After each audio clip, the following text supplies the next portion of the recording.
in the green mountains of Great Kabyle, on August 15, 1945, in Amazigh, a child was born who would later become one of the brightest voices in Kabyle music. Her stage name, Nouara. Her real name, Hamizi Zahia. She possessed a crystal-clear voice, a rare elegance, and a soul deeply connected to her people and her culture. This is the story of a diva who shaped Algeria's musical memory.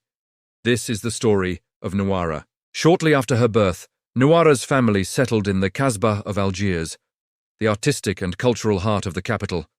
It was among its lively alleys and swirling melodies that young Zahia discovered her natural gift. In 1963, she made her first appearance on a children's radio program hosted by the great Abdelmajid Bali.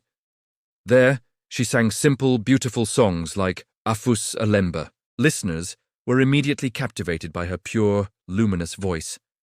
Her talent didn't go unnoticed for long. Soon, she found herself on the program Music Hall, broadcast on Algerian Radio and hosted by Taleb Rabah. On this show, she would perform Bali's compositions while reading letters sent in by listeners. Still just a teenager, Nouara was already winning the hearts of the nation, one song at a time. Her journey was just beginning, but the path to stardom was already clear. Her voice, carried on the airwaves, eventually reached the ears of a giant of Kabyle music, the one and only Chérif Kheddam. Impressed by what he heard, he knew he had to meet this young talent. He arranged a meeting, not just to talk, but to listen.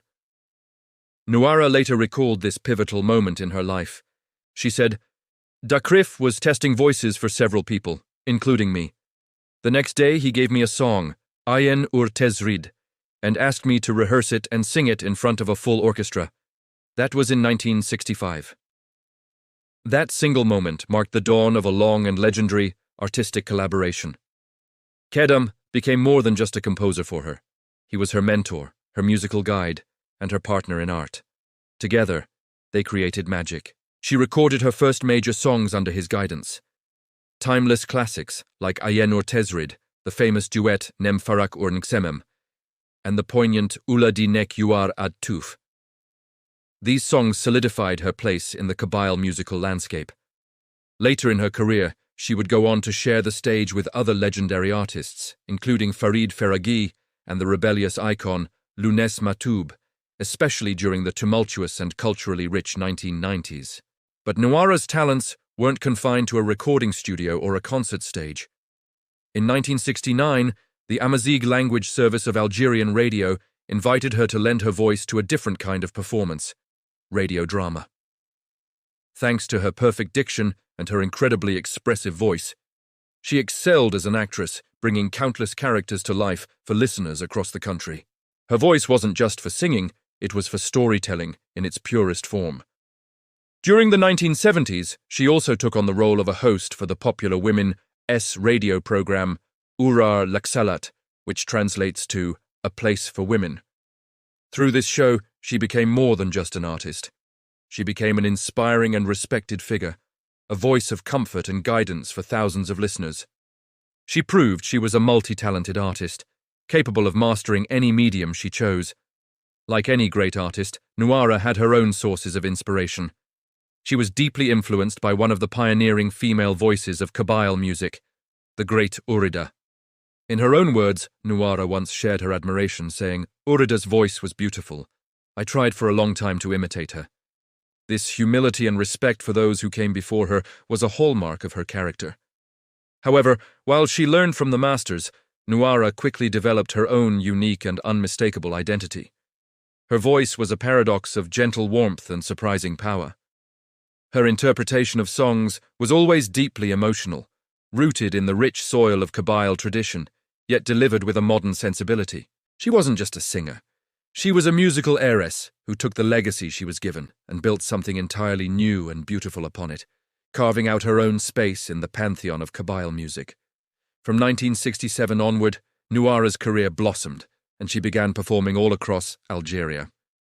From the capital, Algiers, to her homeland of Kabylia, to the western city of Oran, her voice graced stages far and wide. She very frequently shared these stages with her mentor, Chérif Kheddam, their artistic synergy a sight to behold.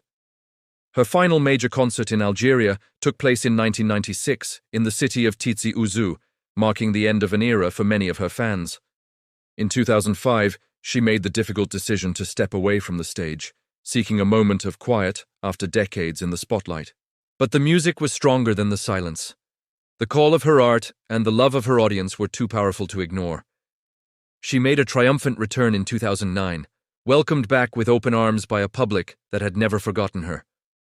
On May 26, 2012, she performed in Montreal at the North African Cultural Festival, in a moving tribute to honor the late Chérif Kheddam. This was followed by more concerts in Tizi Ouzou in 2012 and in Paris in 2014, proving that her voice, and the love for it, knew no borders. For a career so rich and impactful, recognition and honors were inevitable. In 2012, the prestigious Riyad El Feth office in Algiers paid a grand tribute to her entire artistic journey, celebrating her immense contribution to Algerian culture.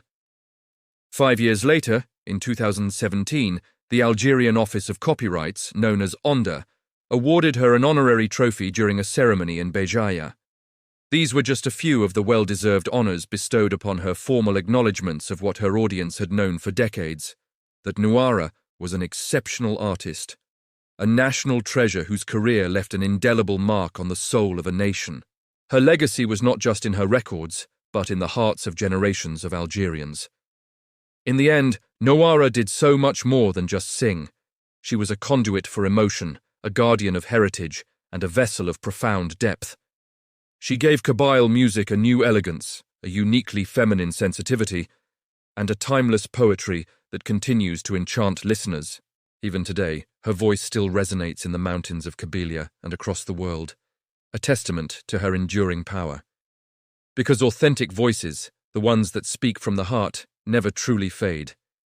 They simply become a part of the air we breathe, eternal and unforgettable. Thank you for joining us on this journey through the life of a legend. Don't forget to like and subscribe for more stories like this.